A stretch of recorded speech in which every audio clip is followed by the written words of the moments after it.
احيانا مش البعد عن المباريات لما تبقى بعيد عن المباريات ده بيبقى بيديك ايجابيه، ممكن يبقى ميزه وممكن يبقى عيب. كان عيب بالنسبه لكم؟ كان بالنسبه لنا عيب اللي انت قعدت فتره طويله ما تلعبش ماتشات، ده كان بالنسبه لنا عيب، ما كانش ميزه خالص.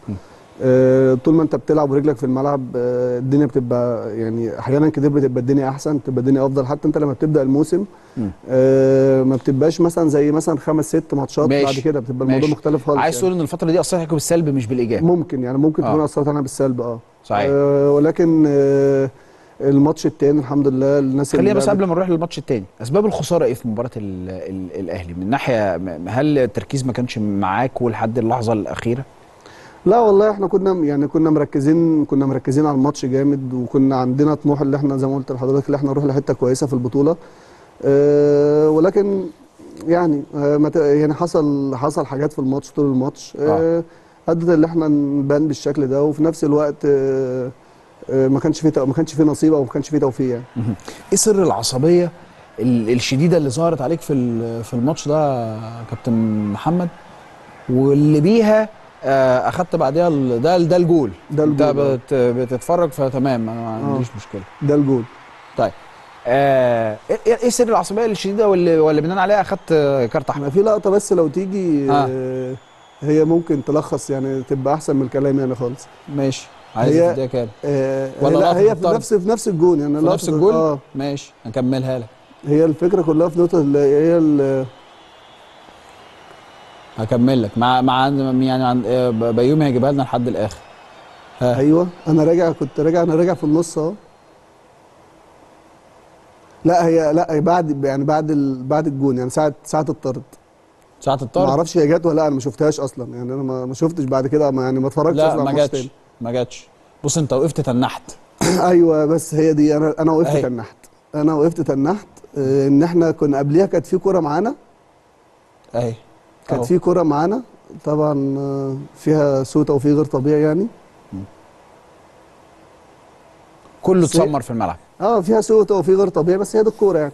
طيب. خلاص اتعودنا على كده. هي كنت متعصب ليه قوي بقى كده وبناء على كانت البطاقه؟ هي كان قبليها بكورتين كانت جات لنا كوره اللي صفر عليها عكسي. لا ما كانتش حكم خالص. امال ايه؟ فاحنا الكوره دي يعني كانت ممكن تتفنش بطريقه احسن من كده، كانت ممكن تخلينا نبقى هجيب لك الفرصه اللي قبليها، ما عنديش مشكله، هجيب لك الفرصه اللي قبل الجون. فانا لما جيت فينا الجون انا كان بسام طلع جالي وكان قدامي هاني وبسام تقريبا.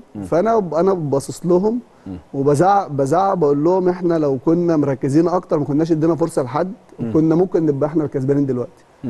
وبنفعل على زمايلي. انا الحكم في ظهري اصلا، انا مش شايف الحكم. مش شايف اصلا الحكم في ظهري. بلف لقيته بيقابلني وبيطلع الكارت الاصفر التاني.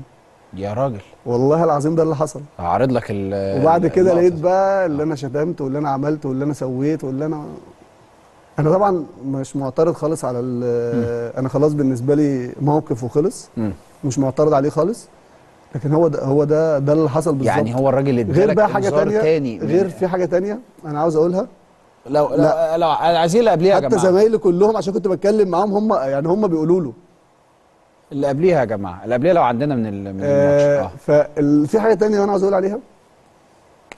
لو انا مثلا تلفظت او اي حاجه من الحاجات دي بيحصل حاجات كتير قوي في الماتش، والحكام بتعمل يعني مش بقول ده عيب فيهم، لكن احنا في ملعب وطبيعي ساعات بتتعصب وطبيعي كل الفرق. مش حاج عامر حسين رئيس لجنه المسابقات قال انا مستعد ابعت التقرير نفسه لمحمد ابراهيم يشوفه. انت تجاوزت قوي قدام. هعمل بالتقرير انت تجاوزت قدام معروف ولا؟ انا عارف اللي انا قلته، انا بقول لك الحكم في ظهري.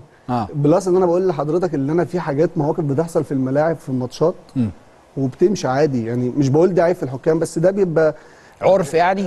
مش عرف بيبقى يعني مسموح مش مسموح اللي هو انا يعني خلاص يعني اللي هي اسمها ايه؟ اتعصبت نرفزت اتعصبت، حاجات بتمشي، حاجات عادي بتمشي. شتمت يعني؟ ده ايه؟ شتمت يعني؟ انا بقول لك الموقف اللي حصل مني، انا بقول لك ان في حاجات بتحصل في الماتشات عادي. سيبك من الحاجات اللي بتحصل في الماتشات، انت ايه اللي صدر منك بناء او ايه اللي نرفزك؟ والله العظيم اللي حصل مني اللي انا زمايلي في وشي وبزعق معاهم والحكم في ظهري. اكتر من كده مش هقدر اقول لك. بس كده قسما بالله العظيم ما وجهت اي حاجه للحكم خالص. قسما بالله العظيم ويميني حاسبني على ربنا يوم الدين، انت بتحلم بتقسم بالله اللي انا ما وجهت اي كلمه للحكم، لان هو قبليها بدقيقه مديني انذار. فانا عمري ما هبقى بالغباء ده اللي انا يبقى لسه مديني انذار قبليها واروح اعترض عليه عشان يديني انذار التاني. عشان كده انت اتعصبت قوي ان هو ايوه ان هو انا بيديلك بقول له، انا لو هو بيطلع الانذار قبل ما يطلع الانذار قلت له قسما بالله يا كابتن ما بكلمك. انا بقول له كده، بقول له قسما بالله ما بكلمك. اللي هاتوا لنا يا شباب لو سمحت. بقول له قسما بالله ما بكلمك، ماليش علاقه بيك. فلقيته بس يعني مش معترض طبعا على قرارهم طبعا، يعني قرارهم فوق دماغي. اصل انت دلوقتي خد بالك من حاجه، انت موقوف مش هلعب سوبر تاني خلاص. انت موقوف 4 ماتشات، 4 ماتشات في السوبر، عدى واحد فاضل 3. 4 ماتشات في السوبر، هو ده انت بيها بتقول له ما عملتش حاجه وما قلتش حاجه؟ ايوه يعني وقندوسي والفرقه كلها، لان انا كان وشي يعني انا كنا بنتكلم يعني انا هم ضرروا لي الجون بتاعي وانا وشي ليهم. السلام عليكم ورحمة الله وبركاته. الأهلاوية في كل مكان، ما تنسوناش باللايك والاشتراك، بارك الله فيكم. طبعا اللاعب محمد إبراهيم من اللعيبة الكبار في الدوري المصري واللي لهم تاريخ كبير في الدوري المصري. لعيب مهاريا عالي جدا، بس مش اليومين دول، كان ده قبل سنتين 3 من دلوقتي. لكن حاليا مستواه يعتبر معقول، لكن أول ما طلع في الزمالك كان مستواه مرتفع جدا، من اللعيبة اللي تخاف منها وتعمل لها حساب.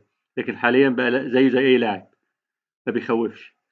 لكن الكلام اللي هو قاله عن إنه ما أوجهش أي كلام للحكم، إحنا ممكن نكون متفقين معاك، بس لازم تبقى فاهم يا كابتن محمد إبراهيم وأنت لعيب كبير متمرس في الدوري المصري، إن مش شرط تكون تلفظت بألفاظ سيئة للحكم عشان يديك إنذار تاني. فربما في لحظة انفعالك وعصبيتك وجهت كلام غير لائق لزمايلك أساسا، شتيمة، وده بيحصل في الملاعب، وبناء عليه الحكم أعطاك إنذار تاني لسوء سلوك أو التلفظ بألفاظ سيئة أو خادشة أثناء الملعب. احنا عارفين إن اللعيبة ساعات بتشتم بعض ووجهوا لبعض السباب وكلام من ده، والكلام ده كله مرفوض رفضا تاما في ملاعبنا. لازم اللعيبة أساسا تبقى قدوة لبعضها البعض، يبقى في احترام كبير بينهم وبين بعض.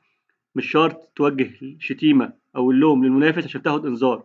أنت لو وجهت الشتيمة لزمايلك تاخد إنذار برضه يا كابتن محمد إبراهيم، وده اللي أنت رفضت تقوله أساسا. قلت أنا مش هقدر أقول لك، مش هقدر أقول لك إيه، مش هقدر تقول الألفاظ اللي أنت قلتها لزمايلك. أكيد قلت الألفاظ السيئة لزمايلك، والكلام ده يعاقب عليه القانون زيه زي الألفاظ اللي توجهها للمنافس، أو لو وجهت أي لوم أو عتاب للحكم بصورة غير لائقة هتستحق عليها إنذار تاني. فأنت ما وضحتلناش الحقيقة، ما قلتلناش أنت قلت إيه لزمايلك. وبالنسبة لمباراة السوبر، الأهلي كان أفضل كتير من سيراميكا، رغم إن الأهلي كان جاي مرهق ومرهق جدا، وكانت فرصة تاريخية لسيراميكا إنه يصعد للمباراة النهائية على حساب النادي الأهلي في ظل التراجع البدني اللي كان فيه النادي الأهلي. ومع ذلك الأهلي لعب بكل قوة من بداية المباراة لآخرها، ولولا سوء التوفيق كان الأهلي كسب 3 4 أهداف على أقل تقدير. أنتوا ما جاتكوش في المباراة غير فرصتين، فرصة منهم هي اللي كانت خطيرة والتانية كانت متوسطة. ولكن هارد لك، بنتمنى لكم اللي جاي أحسن، وأنت لعيب كبير وبنحترمك، فلازم تقول الحقيقة. كنت أهلاوي أصيل، كنت من عشاق الرياضة المصرية. ادينا لايك واشتراك، والسلام عليكم ورحمة الله وبركاته.